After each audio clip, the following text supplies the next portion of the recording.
Super Smash Bros. For the Wii U is the more expansive successor of its 3DS counterpart, surrounding a matching roster of Nintendo characters with extra features, different stages, and steeper heaps of collectibles.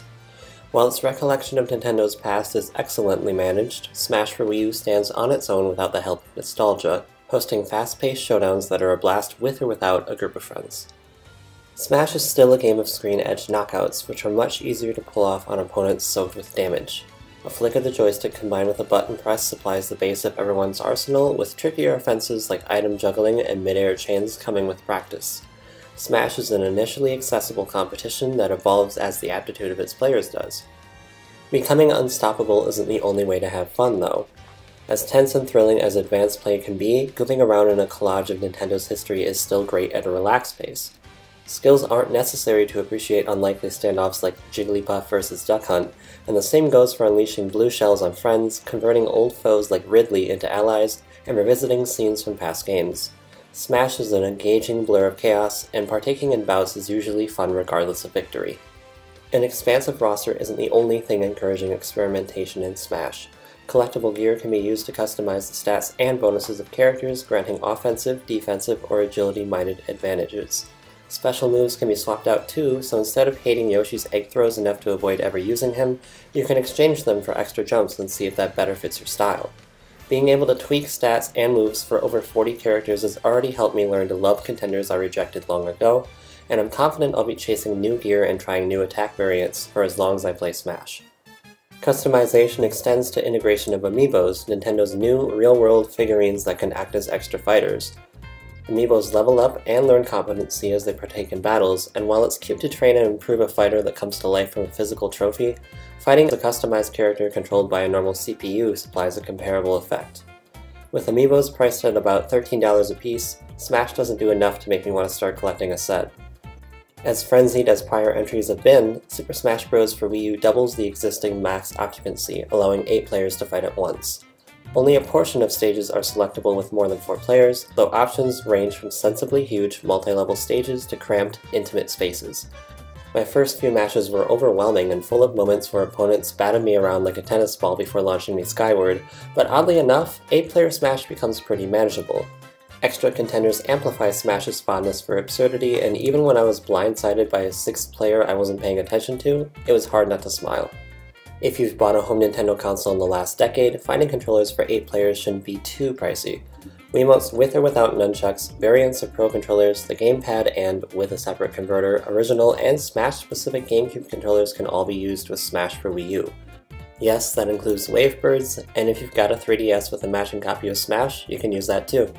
With options to customize name and save layouts, no one should be stuck with an unfamiliar, unusable configuration. If you've got a smaller crowd, Smash Tour is a 4-person side attraction that sends players around a game board to collect power-ups and fighters. Everyone starts with a 2-character roster, but fights break out when players cross paths, and victors typically walk away with a stolen fighter for their efforts. Items are distributed with every turn, which can grant advantages both on board and in the ring. For example, an item could negate hidden traps set by other players for 1 turn on the board, while another could reset an opponent's stat boosts for 1 battle. I probably won't boot up Smash just to play Smash Tour, but it's a decent experience that calls for board-focused strategies that are unique from other modes. Teaming up and turning the tables on a clear victor within a single turn can inspire high fives, and while tensions probably won't get as high as they do in the backstab fest that is Mario Party, upsets can still get engaging.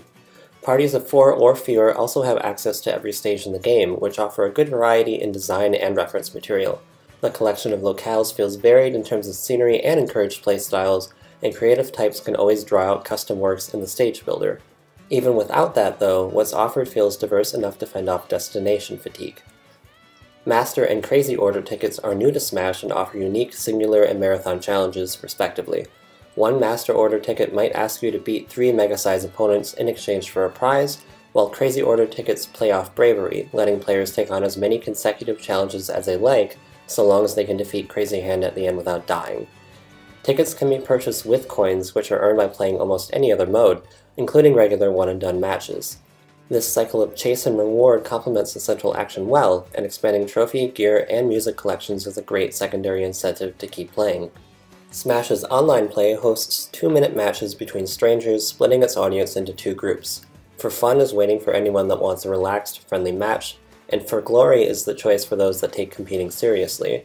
Aside from switching between free-for-alls, automatically grouped team battles, or for glory's one-on-one battles, most match modifiers are only allowed in rounds against people on your friends list.